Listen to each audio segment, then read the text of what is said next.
Je ne me moque pas des gens qui ont mis en place tout ça. Je ne me moque pas des techniciens. Je ne me moque pas des ingénieurs qui font tourner, femmes et hommes qui font tourner tout ce système depuis 40 ans sans qu'il y ait eu un incident majeur. Des petits incidents, il y en a eu. Je ne me moque pas d'eux. Ils ont fait leur travail avec conscience. Je le dis tout de suite pour que ça règle le problème de ceux d'entre vous qui pourraient se dire « mais où il va comme ça ?» Vous le savez bien où je vais. C'est la sortie du nucléaire. Je vous dis clairement et franchement, il faut sortir du nucléaire. C'est trop dangereux. C'est devenu trop dangereux. Et alors, vous autres sur le sujet, vous devez en connaître un rayon, hein. L'année 1999, hein, les plus jeunes, allez demander ce qui s'est passé. On a eu chaud, hein. On a eu chaud. C'est le cas de le dire. Des creux de 7 mètres et un vent de 140 km/h. Eh ben, celui, je ne sais pas si c'est un homme ou une femme, qui a eu l'intelligence de comprendre que ça allait mal tourner et qu'il fallait arrêter la centrale, ce salarié-là, cette personne-là, c'est un héros. J'espère qu'on l'a décoré. J'espère qu'on lui a dit merci.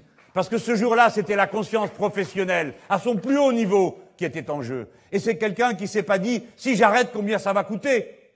Il s'est dit, j'arrête parce que sinon c'est un désastre. Mais ne croyez pas que demain, ça continuera comme ça, si vous les laissez privatiser l'énergie dans ce pays. Parce que le jour où on arrêtera de faire tourner, on dira combien ça coûte. Quand aujourd'hui, vous arrêtez une centrale, quelle qu'elle soit, vous payez pas l'arrêt. Vous le payez pas. Mais demain, vous le paierez. Et vous aurez quelqu'un qui prendra la décision en disant jusqu'au bout, en pensant à ses statistiques, aux croix qu'il doit cocher, dans son bilan, parce que maintenant tout le monde remplit des montagnes de paperasse, de bilans, de vérifications, parce que le libéralisme, il est contre la paperasserie d'État, mais il est pour la paperasserie sur le dos des salariés. Ça, oui, il est d'accord. Il y a des gens qui passent autant de temps à remplir des papiers qu'à faire ce pourquoi ils doivent ensuite parler dans le papier. J'exagère. Mais vous le savez que c'est vrai. Et c'est une perte de temps, d'intelligence. Bon, eh bien, celui qui aura à prendre, ou celle qui aura la décision à prendre dans le futur, à qui on dira, si tu arrêtes de faire fonctionner ceci ou cela, ça va coûter tant. Et donc, ça va dégrader le bilan de l'entreprise. Eh ben, il ne pourra pas avoir la liberté de ce travailleur du service public, ingénieur ou autre, qui dit, moi, je sais comment ça marche ces machines, et je sais que ça va mal tourner, donc je l'arrête. Et il peut le faire parce que la seule chose qui est en jeu, c'est sa conscience professionnelle, et pas l'idée de combien ça va coûter à la société qu'il emploie. C'est la même chose que pour la SNCF. Dans un instant, je parle de la SNCF. Mais je veux rester sur cette histoire. Donc on se comprend bien. Il ne s'agit pas de jeter la pierre aux gens. Il ne s'agit pas non plus de dire, si on arrête les centrales, débrouillez-vous pour trouver du travail. Non, parce qu'on a besoin de ceux qui sont dans les centrales pour gérer l'arrêt et la transition à autre chose. On a besoin d'eux. Donc leur métier n'est pas en cause. Ensuite, quand on arrête le nucléaire, il ne faut pas aller dans des caricatures, du genre on appuie sur un bouton et ça s'arrête. Il y en a pour 25 ans, mes amis, vous le comprenez? C'est ça le problème, c'est qu'il y en a pour 25 ans.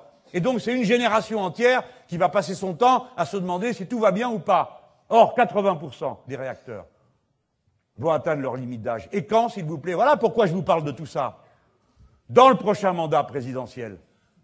C'est dans le prochain mandat qu'on va décider si on remet en route ces machines pour une période encore de 10 ans, de 20 ans, de 40 ans, et même de 60 ans. Parce que c'est M. Fillon qui a trouvé cette idée. Si vous voulez vous confier à quelqu'un qui est capable d'avoir une idée aussi stupide, qui ne tient aucun compte de ce qui s'est passé, qui n'a pas entendu parler de Fukushima, qui ne sait pas où est Tchernobyl, qui ne sait pas ce qu'est 3 Mile Island, c'est ces gens-là qui prétendent gouverner un grand pays comme le nôtre, dans lequel il y a 58 réacteurs. Non, c'est pas sérieux. Alors ils nous disaient jusque-là, haha, vous voulez retourner à la bougie. Non, c'est si on fait votre truc qu'on va retourner à la bougie. Parce qu'on est en train d'y retourner à cause de vous. C'est ce que vous êtes en train de faire. Voilà.